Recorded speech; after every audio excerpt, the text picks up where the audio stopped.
আসসালামু আলাইকুম রহমতুল্লাহ বারাকাতুহু। নতুন একটা ক্লাস নিয়ে আজকে আবার হাজির হলাম। সকল আন্তরিক শুভেচ্ছা ও অভিনন্দন জানিয়ে ক্লাসটা শুরু করব। আজকে আমরা যে ক্লাসটা করব সেটা হচ্ছে নবম দশম অর্থাৎ এসএসসি বেচ তাদেরকে কেন্দ্র করে দ্রুততর দাখিলা পদ্ধতি তৃতীয় অধ্যায়টা হচ্ছে মূলত হচ্ছে আপনার দ্রুততর দাখিলা পদ্ধতি, যেটার ইংরেজি হচ্ছে ডাবল এন্ট্রি সিস্টেম। তো এইখানে মোটামুটি ভাবে খুব একটা অঙ্ক নাই, কয়েকটা কথা মনে রাখলে পুরো অধ্যায়টা শেষ হয়ে যায়।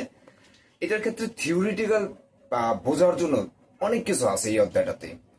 এই পুরো হিসাব বিজ্ঞান বলতে যেটা বোঝায়, আমরা হিসাব বিজ্ঞানের অনেকগুলো পার্ট অনেকগুলো বই আছে, advance accounting, cost accounting, management accounting, financial accounting, প্রচুর অ্যাকাউন্টিং আছে। এই অ্যাকাউন্টিং বলতে যেই শব্দটা, সেটার মূল প্যাটার্নটা হচ্ছে দুতরফা দাখিলা পদ্ধতি অর্থাৎ ডাবল এন্ট্রি সিস্টেম। এটা হচ্ছে দুতরফা দাখিলা পদ্ধতি। এই দুতরফা দাখিলা পদ্ধতিকে কেন্দ্র করে প্রচুর পরিমাণে বই লিপিবদ্ধ করা হয়েছে। যেমন এই নিউটনের ক্ষেত্রে একটা গল্প আছে যে এই আপনার একটা আপেল গাছের নিচে সে ছিল, আপেলটা পরে তার মাথায় পড়ে, আপেলটা পড়ার ফলে সে যে মধ্যাকর্ষণ যে শক্তিটা আবিষ্কার করছে, এরপর এটাকে কেন্দ্র করে প্রচুর পরিমাণে গবেষণা করে অনেকগুলো বই লেখা হয়েছে, একটা গ্রুপ হয়ে গেছে, যেটা হচ্ছে সায়েন্স নামক একটা গ্রুপ হয়ে গেছে। তো এই দুতরফা দাখিলা পদ্ধতিকে কেন্দ্র করে একটা গ্রুপ হয়েছে, যেটা নাম দেওয়া হয়েছে কমার্স। আমরা যে কমার্সে পড়ি সেটার মূল হোতা হচ্ছে এই দুতরফা দাখিলা পদ্ধতি। এটার জনককে, এটাকে বাবা বলা হয় কাকে? এই দুতরফা দাখিলা পদ্ধতির জনক বলা হয় লুকা পেসিওলি নামক একজন ব্যক্তিকে, যিনি বাস করতো কোথায়? ইতালিতে। ইটালি কিন্তু না, ইটালি না, ইতালিতে। ঠিক আছে, ইতালির উনি ছিল একজন গণিতবিদ। ঠিক আছে, উনি একজন ছিল গণিতবিদ, বাস করতেন ইতালিতে। ওনার নাম ছিল লুকা পেসিওলি। উনি একটা বই লিখে, যে বইটাতে আপনার দুতরফা দাখিলা পদ্ধতি নামক পুরা বিষয়টা বিস্তারিত বর্ণনা করে, সুম্মা ডে অ্যারিথমেটিক, আরেকটা বই লিখে জিওমেট্রি। দুইটা বই মিলিয়ে উনি এই দুতরফা দাখিলা পদ্ধতিটা পুরোপুরি ভাবে বিশ্লেষণ করে, ব্যাখ্যা করে। কত সালে? 1494 সালে। 1494 সালে এই লুকা পেসিওলি পুরা হিসাব বিজ্ঞান নামক বস্তুটাকে, হিসাব বিজ্ঞান নামক বইটাকে, হিসাব বিজ্ঞান নামক পদ্ধতিটাকে একেবারে বিশদভাবে বিস্তারিতভাবে ব্যাখ্যা করে, যে ব্যাখ্যার নাম দেওয়া হয়েছিল ডাবল এন্ট্রি সিস্টেম। ঠিক আছে, তাহলে আজকে আমরা যে জিনিসটা করব সেটা হচ্ছে এই দুতরফা দাখিলা পদ্ধতিকে নিয়ে একেবারে বিস্তার আলোচনা করা হবে। দুতরফা দাখিলা পদ্ধতি কি, কাকে বলে, কত প্রকার, এটা করলে আপনার মোটামুটি হিসাব বিজ্ঞান বা অ্যাকাউন্টিং সম্বন্ধে মোটামুটি বেসিক না ভালো ধারণা পাবেন। অবজেক্টিভের জন্য, ছোট প্রশ্নের জন্য মূল কথা, হিসাব বিজ্ঞান বলতে যা বুঝায় এক বাক্যে সেটা হচ্ছে দুতরফা দাখিলা পদ্ধতি। সো দুতরফা দাখিলা পদ্ধতি আজকে আমরা নবম দশম শ্রেণীর তৃতীয় অধ্যায় এইটা নিয়ে আলোচনা করব। আসা শুরু করি। ওকে, দুতরফা দাখিলা পদ্ধতি হচ্ছে দুতরফা মানে হচ্ছে দুটা এন্ট্রি। এটার ক্ষেত্রে আরেকটা কথা বলে যায়, সেটা হচ্ছে একতরফা পদ্ধতি হচ্ছে দুইটা। একতরফা দাখিলা পদ্ধতি, দুতরফা দাখিলা পদ্ধতি। একতরফা দাখিলা পদ্ধতিটা হচ্ছে অস্বয়ংসম্পূর্ণ, অর্থাৎ এটার মধ্যে অনেকগুলো ভুল ত্রুটি থেকে দুতরফা দাখিলা পদ্ধতিটা আবিষ্কার করা অথবা দুতরফা দাখিলা পদ্ধতিটা ব্যবহার করা হয়। একতরফা দাখিলা পদ্ধতি হচ্ছে মন গড়া একটা পদ্ধতি, সেজন্য একতরফা দাখিলা পদ্ধতি আন্তর্জাতিকভাবে স্বীকৃতিপ্রাপ্ত না। দুতরফা দাখিলা পদ্ধতিটা হচ্ছে আন্তর্জাতিকভাবে স্বীকৃতিপ্রাপ্ত। তাহলে চলুন দুতরফা দাখিলা পদ্ধতি নিয়ে আমরা শুরু করি। দুতরফা দাখিলা পদ্ধতি কাকে বলে? বোঝাই যাচ্ছে দু মানে দুই, আর পদ্ধতি মানে হচ্ছে, যেহেতু তরফা মানে হচ্ছে পদ্ধতি।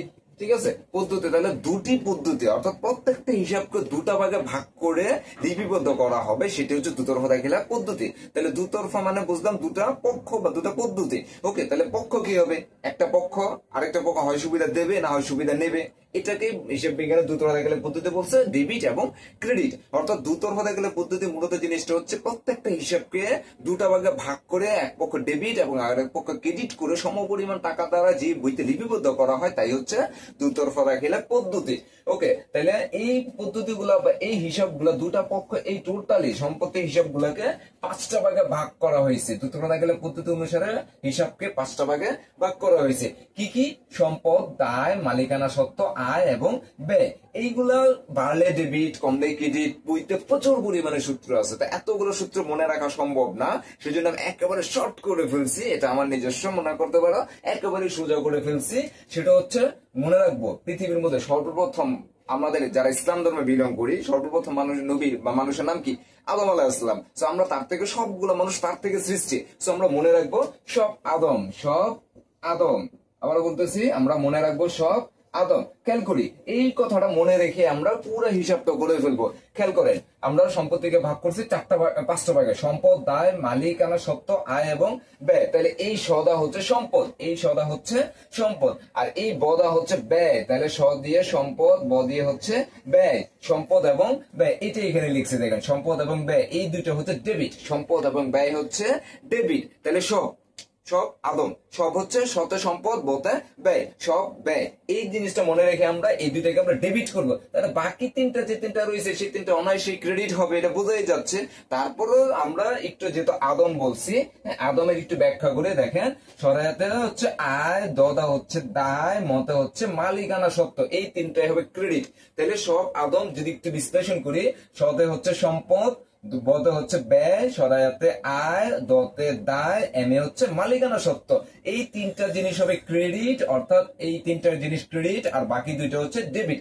আশা করি এই জিনিসগুলা মোটামুটি আমরা সম্পদ 5 প্রকার, এই 5 প্রকার থেকে সবগুলো লেনদেন গঠিত হবে, অর্থাৎ ডেবিট এবং ক্রেডিট এই দুইটা জিনিস আমরা নির্ধারণ করব এই 5টা জিনিসকে। কারণ প্রত্যেকটা সবগুলোর ঘটনাকে, সবগুলো সম্পদকে এই 5টা ক্যাটাগরির মধ্যেই নিয়ে আসা হবে। ঠিক আছে? তো এই 5টা ক্যাটাগরি থেকে ডেবিট এবং ক্রেডিট যেহেতু নির্ধারণ করা হবে, সেজন্য আমরা কি ডেবিট এবং ক্রেডিট কি করে নির্ধারণ করা যায়, সেজন্য আমি মোটামুটি ভাবে 9টা রুল লিখছি। এখানে দেখি আমরা 9টা রুল, এই 9টার কথা যদি মনে রাখি, হিসাব বিজ্ঞান নামক শব্দটার কোনো ভয়ের কিছু থাকবে না, এটা একেবারে সোজা হয়ে যাবে। জাস্ট 9টা কথা মনে রাখলে, সেটা এসএসসি, এইচএসসি, অনার্স, মাস্টার্স যেটাই করি না কেন, ঠিক আছে, হিসাব বিজ্ঞানে কেউ যদি পিএইচডিও করতে চায়, সেখানে এই কথা 9টা মনে রাখতে পারলে মোটামুটি ভাবে কমপ্লিট হয়ে যাবে। আসুন আমরা শুরু করি। প্রথমে আমরা মনে রাখবো কি, প্রথমে যা যা মনে রাখলে সুবিধা, প্রথমে মনে রাখবো কি, যা আসে ডেবিট, যা আসে ডেবিট মনে রাখতে হবে। আপনার কাছে হয় আসবে, না হয় যাবে।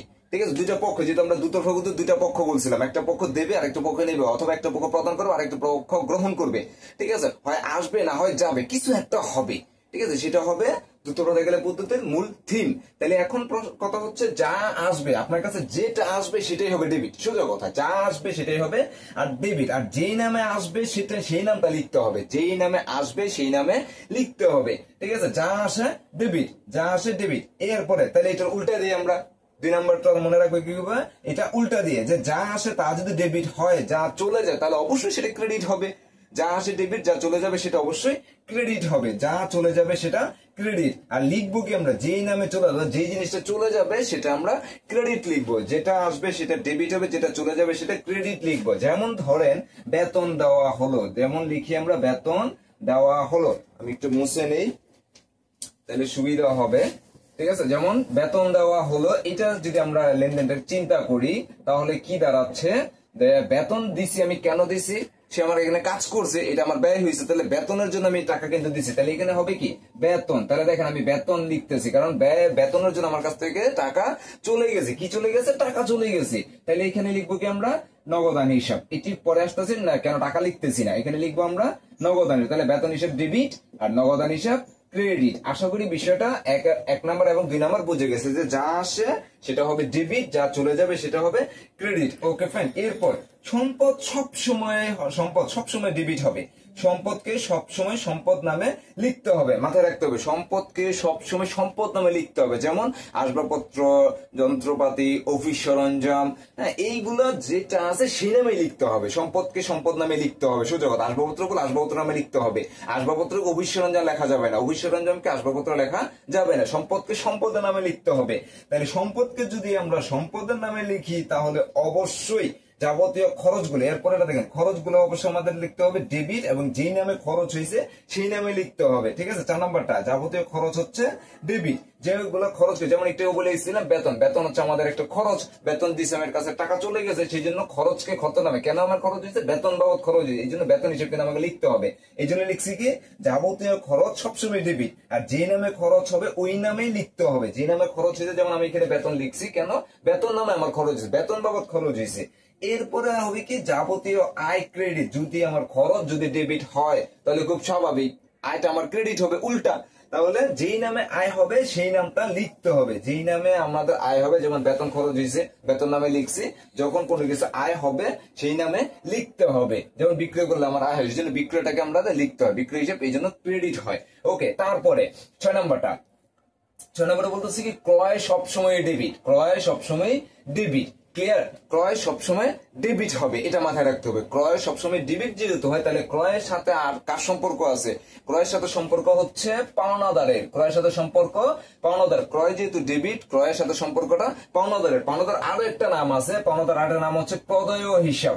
ঠিক আছে, পাওনাদারের সম্পর্ক হচ্ছে এই প্রদেয়, যেই কথা পাওনাদার একই কথা। তাহলে আশা করি 6 নম্বরটা বুঝছি। 7 নম্বরটা একটু বলে গেছিলাম বিক্রয়, তাহলে বিক্রয় সবসময় ক্রেডিট, বিক্রয় সবসময় ক্রেডিট। তবে মাঝে মাঝে ক্রয় এবং বিক্রয় জায়গা চেঞ্জ করে, কখন করে সেটা হচ্ছে কি যে জিনিসটা ডেবিট, মনে রাখবেন যে জিনিসটা ডেবিট তার সাথে যদি কোনো কথা যোগ হয়ে যায় সেটা হয়ে যায় ক্রেডিট।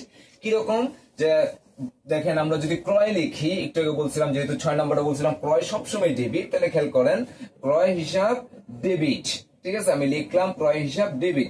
এইবার দেখেন আমি যদি বিক্রয় লিখি, তাহলে দেখেন এই ক্রয়ের সাথে বয়ের শিকারটা যোগ করে দিলেই কিন্তু হয়ে গেল বিক্রয়। সো আমি কিন্তু ক্রয়ের সাথে একটা অক্ষর যোগ করছি, সোজা হিসাব যেটা ডেবিট তার সাথে যদি কোনো কথা যোগ হয় সেটা জায়গা চেঞ্জ হয়ে যায়। যেমন আমরা অঙ্কের ক্ষেত্রে এই পাশে যদি এক্স থাকে, এই পাশে যদি কোনো কিছু থাকে, আমরা সমান সমান ওই পাশে নিয়ে গেলে সেটা চিহ্ন চেঞ্জ হয়ে যায়। সেম একই ভাবে যে জিনিসের ডেবিট তার সাথে যদি কোনো কথা যোগ হয়ে যায় সেটা হয়ে যায় ক্রেডিট। তো এখানে ক্রয় ডেবিট ছিল, তাহলে বিক্রয় ক্রয় লগে বয়ের শিকার বি যোগ হয়েছে, তাহলে এখানে এসেও চেঞ্জ হয়ে যাবে ক্রেডিট। তাহলে সেম একই ভাবে এইখানে যেহেতু বিক্রয় ক্রয়টাকে আমরা ডেবিট করছি, তাহলে বিক্রয়টাকে আমরা এই জন্য ক্রেডিট করব।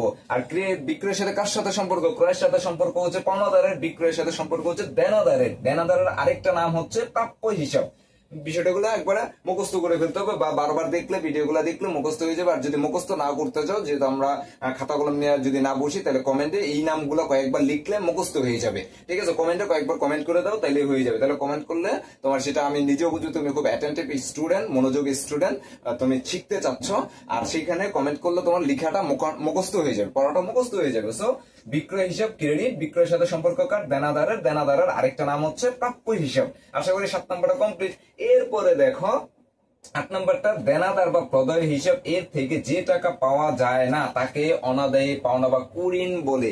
এই জিনিসটা একটু বুঝে, আমরা বর্তমান যুগে সবগুলো লেনদেনই হয় বাকিতে, সবগুলো লেনদেন হয় বাকিতে। তো বাকিতে যখন আমরা লেনদেন করব, খুব স্বাভাবিক কিছু কিছু পিছলা কাস্টমার থাকবে যারা ঠিক মতো টাকা পয়সা দেবে না। বাসায় গেছি বা অফিসে গেছে, যারা বসে নাই, তাকে খুঁজেই পাচ্ছি না। তার সাথে লেনদেন করছে, লেনদেন করার পর তাকে খুঁজে পাচ্ছি না। তো যেহেতু তাকে খুঁজে পাচ্ছি না, এখন টাকা তো আমার লাগবে। আমার এটা যখন আমরা এই বইটা যখন করবো বা হিসেব বিজ্ঞান যখন, তখন প্রতিষ্ঠানের মালিক না, দিন শেষে আমাকে মালিকের কাছে জবাব দিতে হবে। তখন মালিককে আমরা কি বলবো? যে আমি যদি বলি যে ওনার কাছে আমি টাকা পাচ্ছি না, মালিক তো আমাকে বলবো আপনি পাচ্ছেন, আপনি লেনদেন করছেন, আপনি বিক্রি করছেন, আপনি যা কাজ করছেন আমি কিছু জানি না, সেই রেসপন্সিবিলিটি নেবে না।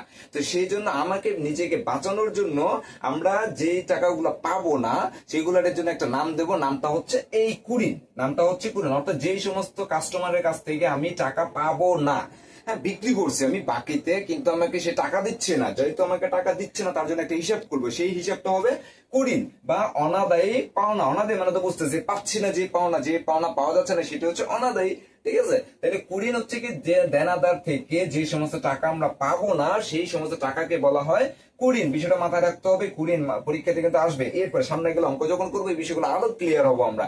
লাস্ট 9 নাম্বার বলতেছি কি মালিক যা দেয় তা মূলধন। মাথায় রাখবেন, মালিক যা দেবে সেটা হবে মূলধন। মালিক যদি, আমি প্রথমে বলে গেছিলাম সম্পদ সম্পদের নামে আসবে, সম্পদ আসবে সম্পদের নামে, কিন্তু মালিক যদি দেয় যে 5,000 টাকা আসবাবপত্র নিয়ে, 5,000 টাকা আসবাবপত্র যদি দেয়, সেইখানে কিন্তু আমরা আসবাবপত্র লিখবো ডেবিট, আর মূলধনে লিখবো কি ক্রেডিট লিখবো। আমরা মূলধন হিসাব, মূলধনকে আমরা ক্রেডিট করব। ঠিক আছে, মূলধনকে আমরা ক্রেডিট করব। কেন ক্রেডিট করবো? কারণ এটা মালিক দিছে, সেই জন্য মালিকের হিসাবকে সবসময় ক্রেডিট করতে হয়। ঠিক আছে, আর এবার যদি বলি মালিক কি সারা জীবন শুধু দেবে, ব্যবসা দিতেই থাকবে না, তারও প্রয়োজন হয়, সেও মানুষ, দিন শেষে তার একটু টাকা পয়সা দরকার হতে পারে। এবার মালিক যদি নিয়ে যায়, সেখানে আমরা কি লিখবো? মালিক যদি কোনো কিছু নিয়ে যায় সেটা আমরা লিখবো উত্তোলন। তাহলে বুঝতে পারলাম কি মালিক যা দেবে সেটা হবে মূলধন, মালিক যা নেবে সেটা হবে উত্তোলন। আরেকটা কথা এই মুহূর্তে মনে পড়ছে, একটু বলে দিচ্ছি। 4টা জিনিস নামে কখনো লেনদেন হয় না, মাথায় রাখবেন। সেটা কি?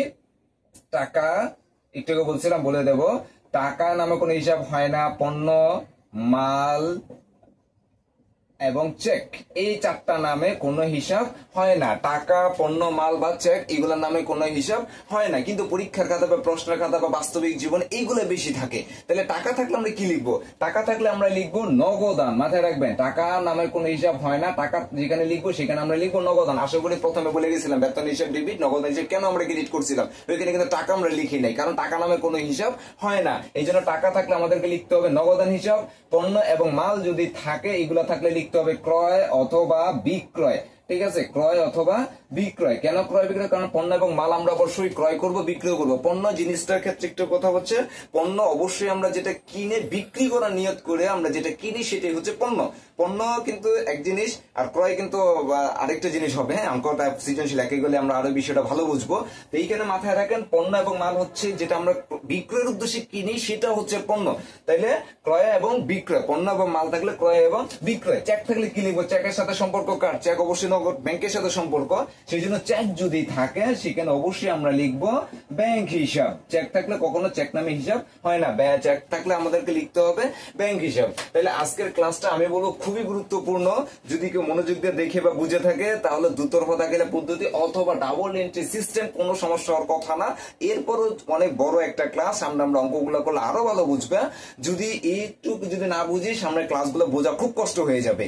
কারণ হিসেব বিজ্ঞান হচ্ছে একটা চেইন বা মালার মতো, একটা পুঁতি ছিঁড়ে গেলে সবগুলো ছিঁড়ে যায়। সেই জন্য প্রত্যেকটা ক্লাস, প্রত্যেকটা কথা গুরুত্বপূর্ণ। একটা না বুঝলে পরেরটা বোঝা খুব কষ্ট হয়ে যায়।